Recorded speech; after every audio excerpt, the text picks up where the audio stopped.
At my sister's wedding, I raised my glass to toast her, but my uncle cut me off, SIT down, and no one cares. The room fell silent, my hands shaking. That's when I planned my revenge.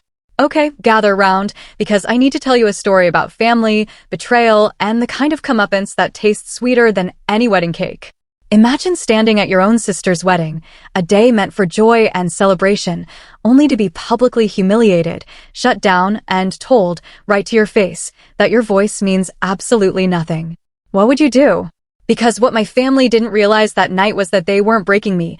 They were just giving me the blueprint for how I dismantle their entire world, piece by piece. My name's Eric, and at 27, I've learned that family events are often where people show their true, ugly colors. You know the drill. Everyone's dressed up, flashing those fake smiles for photos, pretending to be this perfect, harmonious unit. But underneath all that glitter, you can practically feel the cracks, the tension just waiting to explode. That was the atmosphere at my sister Emma's wedding. It was supposed to be her day, a beautiful celebration of love. But for me, it became a night etched into my memory, though definitely not for the reasons anyone expected. Emma and I were close as kids, but as we grew up, I became more of an afterthought.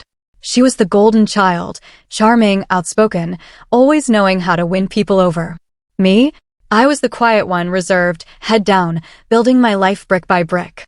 It didn't matter that I'd built a stable career, or that I was the one quietly bailing the family out when money got tight.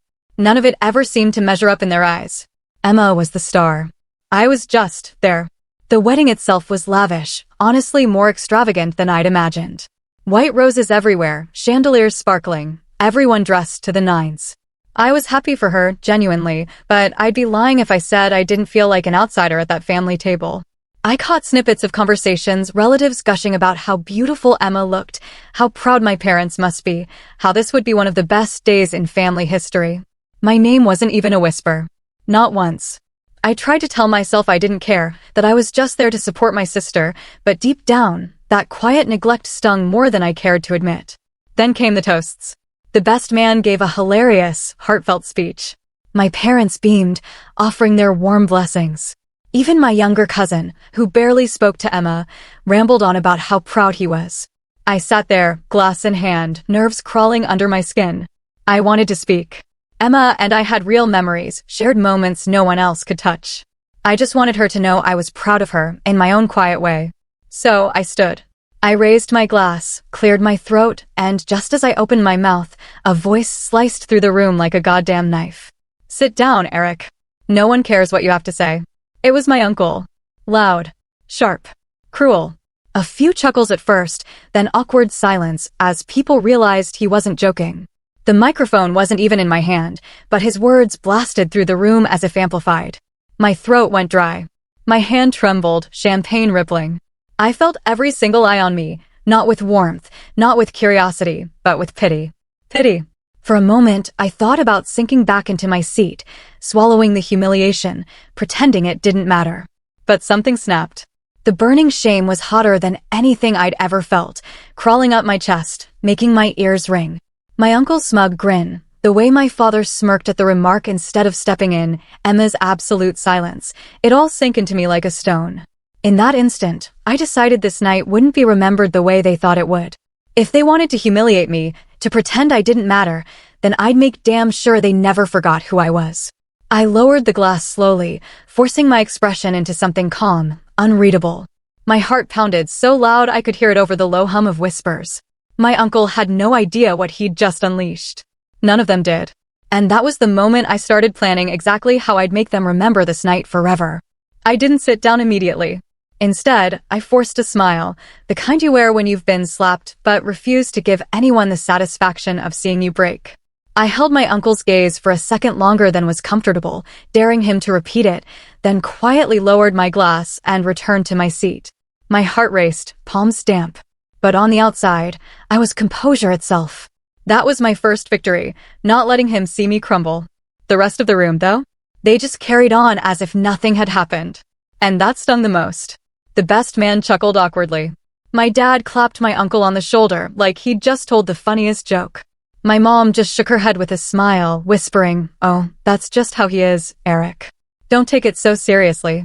Even Emma, my sister, the bride, The one person I thought might step in. She just looked down at her bouquet, a tight-lipped smile on her face, the kind you wear when you don't want to ruin your makeup. I sat there, champagne untouched, the moment replaying on an endless loop. I thought about every family gathering, every dismissal, every comparison, every time I was told to just let it go. Here it was again, amplified for 100 people. As the night wore on, the slights piled up. The photographer came for family pictures. I stood, ready to take my place. My dad waved me off, just the important ones first. He grinned, ushering my uncle, aunt, and cousins into the shot while I stood awkwardly to the side, pretending to check my phone. When I was finally called in, it was an afterthought, a blurry figure on the edge of the frame. At dinner, I was 2 tables away from my parents, squeezed between distant relatives who barely remembered my name. When I tried to join a conversation at the main table, my uncle cut across me again. "No offense, Eric," he said loudly, "but some of us are actually interesting." Another round of laughs. Emma just smiled that practice smile and let it happen. But the real blow came during the bouquet toss. I'd stepped back to give the women space, but I couldn't help overhearing my mom's voice. "I'm just so proud of Emma," she gushed to a family friend. "She's always been the shining star. Eric, well, he's fine, but you know how it is. Some kids just make you proud in a different way." I froze. My chest tightened as though someone had gripped my lungs. It wasn't the first time she'd said something like that, but hearing it then, on that night, when I was already raw and humiliated, it cut deeper than ever before. I excused myself, slipping out onto the balcony for air. The night sky stretched above me, clear and cold, the laughter and music muffled behind the glass. I gripped the railing, breathing slowly, trying to shake the anger.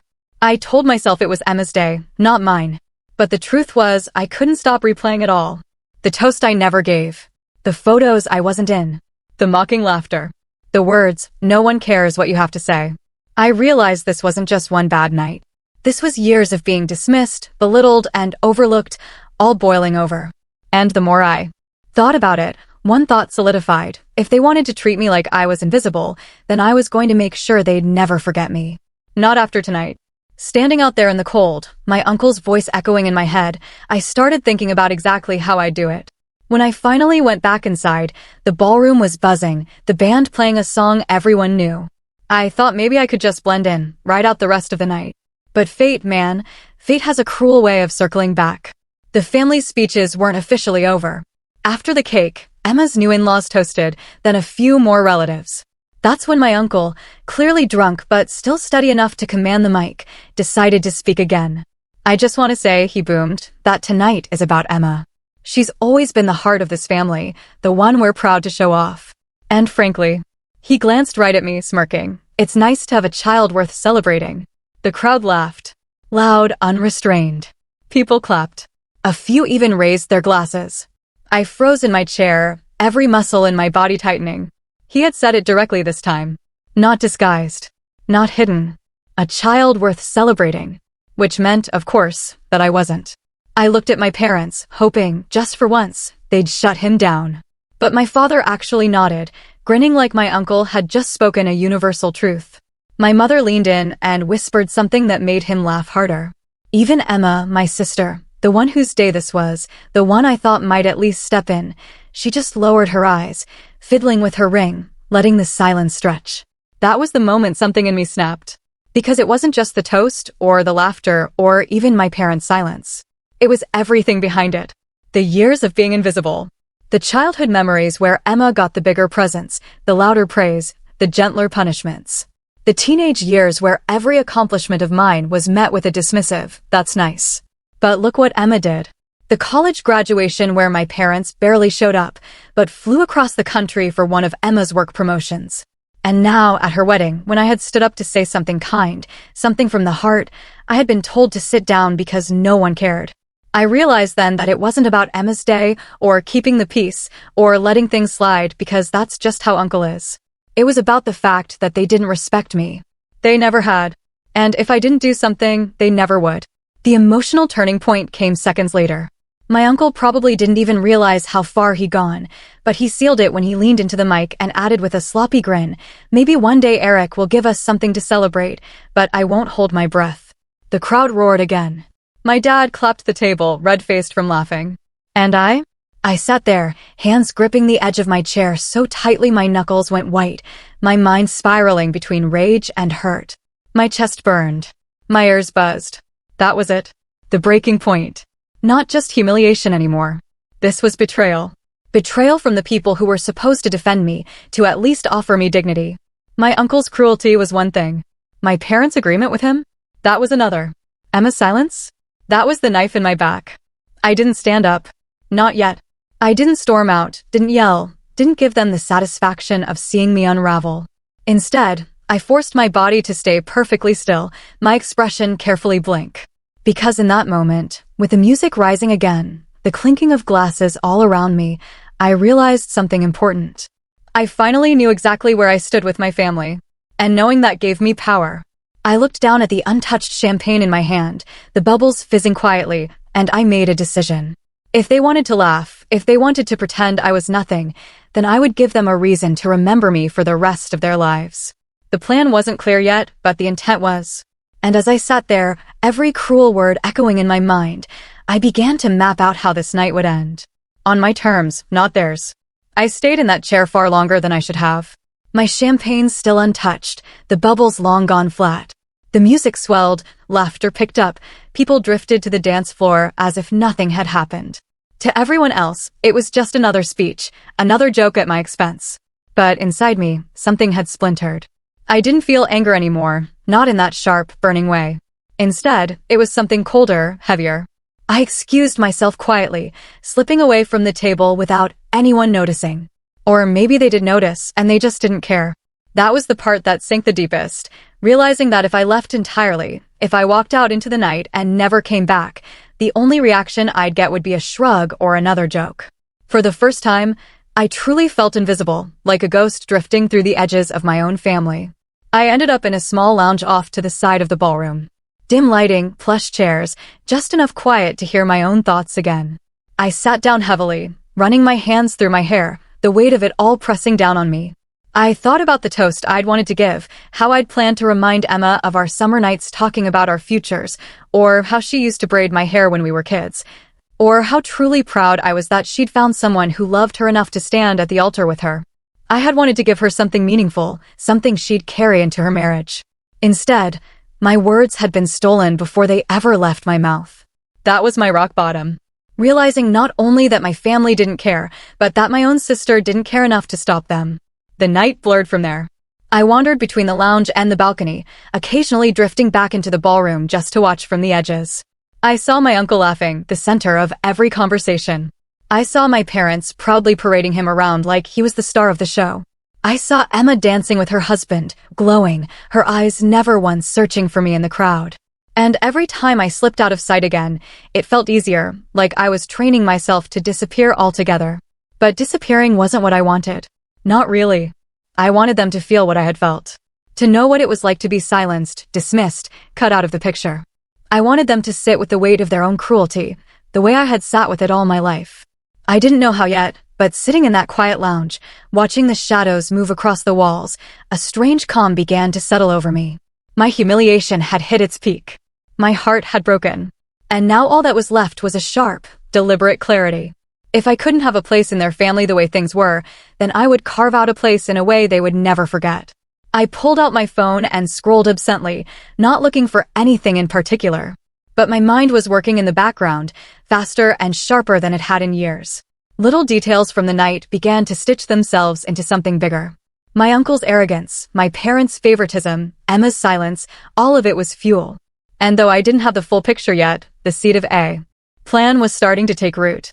When I finally returned to the ballroom, I didn't try to rejoin the family table. I stayed near the edges, watching, waiting, keeping my thoughts to myself. No one came looking for me.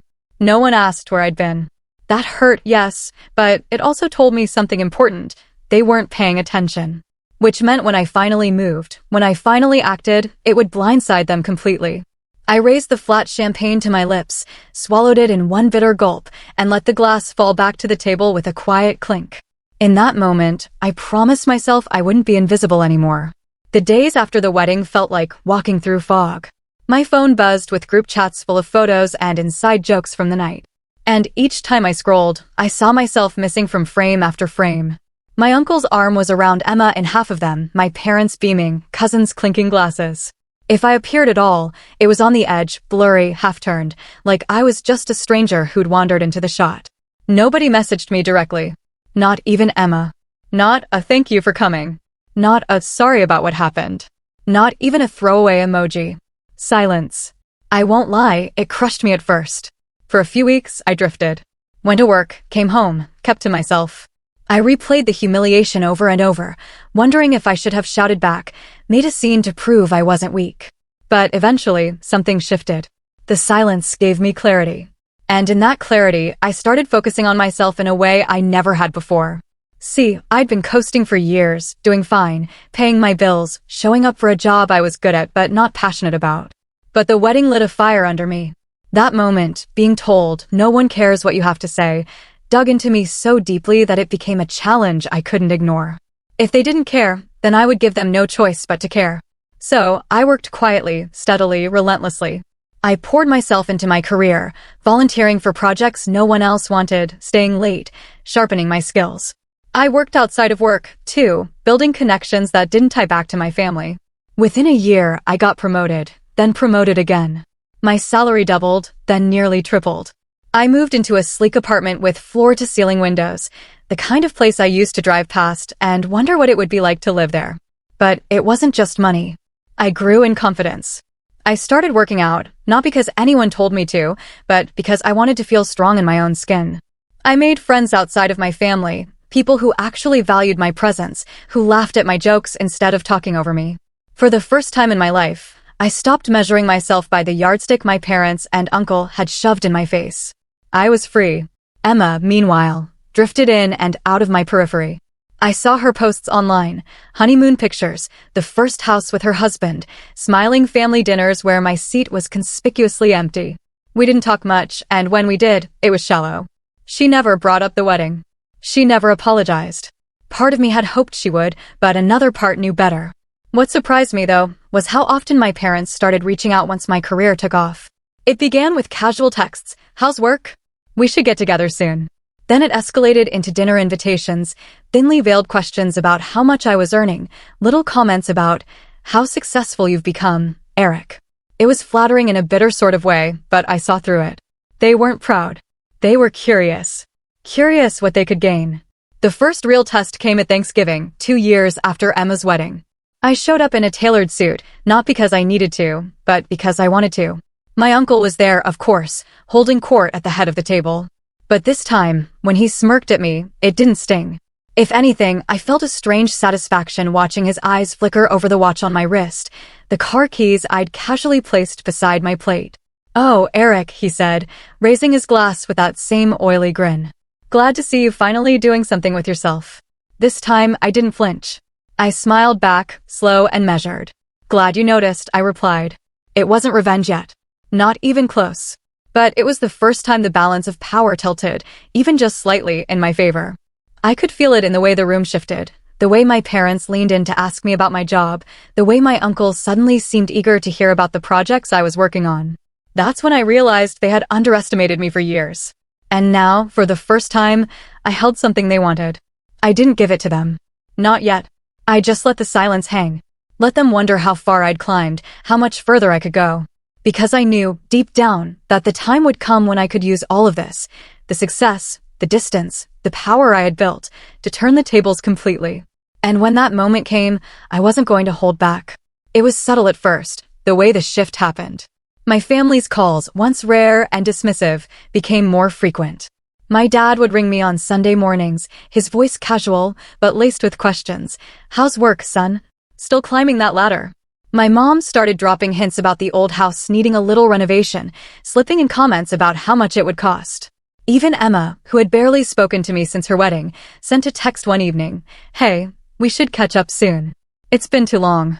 I knew what it meant. They had seen the changes, my lifestyle, my success, the way people outside our family began to respect me. I wasn't invisible anymore, at least not in the way I had been before. But they didn't want me because they suddenly cared. They wanted me because I had something to offer. The confirmation came one night at dinner. My parents had invited me to a family meeting, which already set off alarms in my head. I arrived to find my uncle there too, grinning like always, Emma beside him with that perfect practice smile. The table was set neatly, wine glasses filled as though they were preparing to celebrate something. But the celebration wasn't mine. After some polite chatter, my dad finally cleared his throat. "Eric, we're so proud of how far you've come. Truly, you've made something of yourself, and it hasn't gone unnoticed." He paused for effect, his eyes flicking to my uncle, then back to me. "Which is why we think you'd be the perfect person to help us with a little project." My uncle leaned in, lowering his voice like he was letting me in on some grand secret. "It's about the family business. We've had some financial strain lately. Nothing major, just a temporary setback. But with your position, your contacts, maybe even a small investment." He let the words hang in the air, as if waiting for me to jump at the chance to prove myself useful. I stayed silent, swirling the wine in my glass, letting the weight of their words settle. An investment. That's what this was about. Not pride, not love. Money. Emma chimed in then, her voice soft, almost rehearsed. "It would mean a lot, Eric. You know how important stability is for the family. If you could just help us through this rough patch, it would bring us all closer together again." Closer together. The words made my stomach turn. For years, they had pushed me to the edges, mocked me, silenced me, and now when their empire was wobbling, I was suddenly the perfect person. I smiled, slow and deliberate, and asked for details. Not because I intended to hand them a cent, but because information was power. As they spoke, numbers, debts, desperate plans, I listened carefully, filing it all away. My uncle boasted too much, as he always did, and in his arrogance, he revealed cracks I hadn't known were there. His business wasn't just struggling, it was crumbling. My parents were tied into it financially and reputationally. Emma, too, had invested some of her husband's money. If it went down, it would drag them all with it. By the time dessert was served, I had everything I needed. I smiled politely, promised to think about it, and excused myself early. On the drive home, city lights flickering past my windshield, a cold satisfaction settled into me. They weren't invincible anymore. They were vulnerable, and they had just handed me the keys to their weak spots. That night, I opened my laptop and began researching connections, legal documents, financial records. All of it was easier to access than I'd expected, especially with the information my uncle had carelessly let slip. Each piece fit into a larger puzzle. And the more I uncovered, the more I realized just how much control I could have if I wanted it.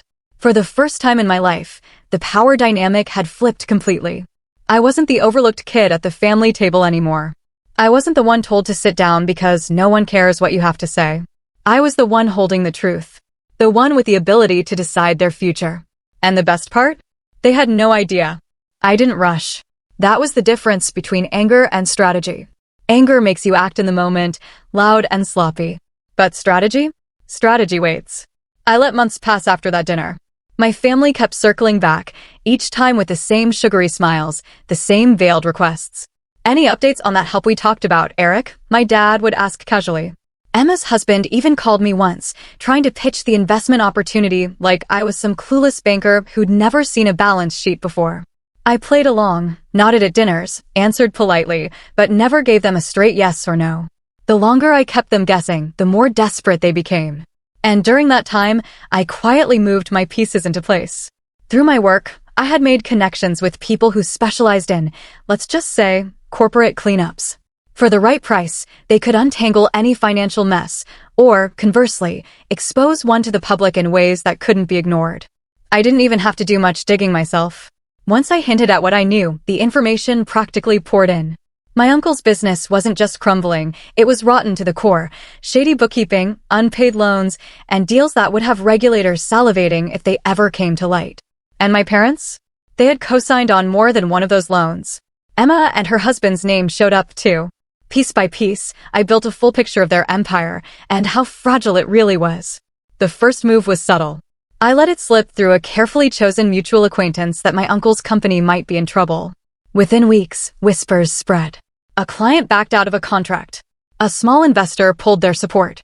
My uncle blamed market changes, but the cracks were widening. The second move was a conversation. I invited Emma to lunch, just the two of us, for the first time since her wedding. She seemed nervous, fidgeting with her napkin, probably wondering if I was finally going to agree to bail them out. Instead, I smiled and asked her how much she and her husband had tied up in Uncle's company. Her eyes widened just a fraction, enough for me to know she hadn't expected me to know. I didn't press. I just let the silence linger, then changed the subject, leaving her to stew in the knowledge that I was aware of far more than she realized. The third move was the real blow.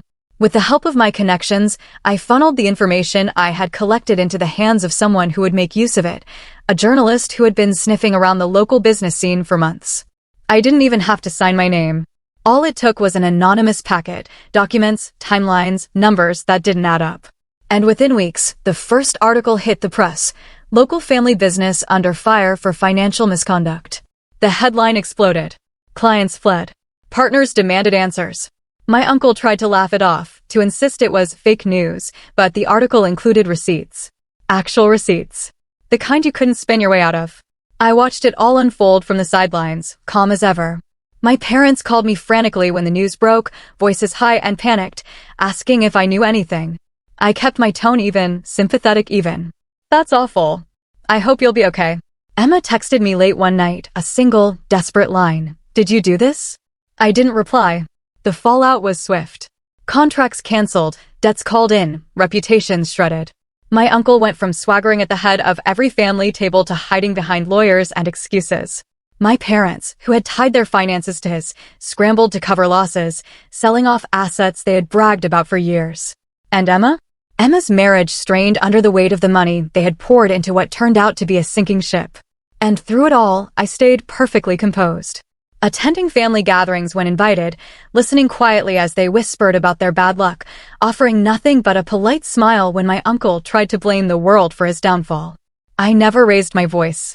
I never gloated. I didn't need to. The satisfaction wasn't in rubbing it in. It was in the silence. In watching them finally face the humiliation they had once so freely heaped on me. They had told me at my sister's wedding that no one cared what I had to say. Now, every whispered conversation in that family carried my shadow. Every glance in my direction was tinged with suspicion, fear, and the bitter acknowledgement that they had underestimated me. And that was exactly the way I wanted it. The fallout didn't just ripple through my family. It tore through them like a storm. The business, once my uncle's pride and joy, collapsed faster than anyone expected. Within months of that first article, regulators swooped in, auditors poured through records, and lawsuits started piling up. My uncle, the man who once stood at the head of every table with a booming voice and smug grin, was reduced to a ghost of himself. I'll never forget seeing him at a family gathering months later, thinner, shoulders slumped, his laugh gone. He barely looked at me. For the first time in my life, I think he was afraid of me. My parents didn't fare much better. Their finances, tied so tightly to his crumbling empire, drained quicker than they could patch the holes. The house they had flaunted for years went up for sale. Vacations disappeared. The proud, untouchable facade cracked until all that was left was desperation. And suddenly, those Sunday morning calls turned from casual check-ins to outright pleas. Eric, can you help us? Just until we get back on our feet. But the thing about asking for help is that it has to be built on respect. On love. They had given me neither. Emma's fallout was quieter, but in some ways harsher. Her husband had trusted her when she urged him to invest in the family business. When it all collapsed, so did his trust in her judgment. Their arguments spilled into public view, whispers reaching me through the grapevine. By the time I invited her to coffee again, the light in her eyes was dimmer, her voice brittle. You knew, didn't you? She said, not even asking. You could have warned me. I stirred my drink calmly before answering. I tried to speak once, I said. You let them silence me. She didn't argue. She just lowered her gaze. And for once, there was no smile to hide behind. The most striking part of it all was the silence that followed. For years, I had been the quiet one, the afterthought, the one they dismissed at every turn. Now, the roles had reversed. At gatherings, they tread lightly around me. Conversations halting when I entered the room. The man who once told me, no one cares what you have to say, avoided eye contact altogether. My parents, once so quick to parade my sister and uncle as their pride, now stumbled over their words when trying to compliment me, unsure how far they could go without sounding insincere. And I stayed calm. Always calm. I didn't need to gloat or remind them of the past. They remembered. Every time their eyes met mine, they remembered. The final moment came at another wedding. Not Emma's this time, but a cousin's. During the reception, the DJ invited family members to share toasts. I stayed seated at first, sipping my drink, letting the familiar, nervous energy ripple through the room. And then, slowly, I stood. The same way I had years ago at Emma's wedding. But this time, no one interrupted. No one dared. My uncle kept his head down. My parents watched me nervously. Emma sat rigid, hands clasped in her lap. I raised my glass, my voice steady, measured, calm. To family, I said simply, the people who remind us who we are, even when they don't mean to. And to those of us who had to learn the hard way that being silenced only makes your voice louder when the time finally comes. The room was silent. No laughter, no interruptions, just silence. And in that silence, I saw it land.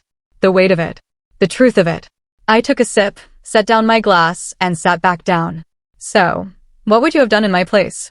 Have you ever had a moment where you realized you needed to carve out your own path, no matter the cost to others? Tell me what you think in the comments below. I really want to hear your experiences.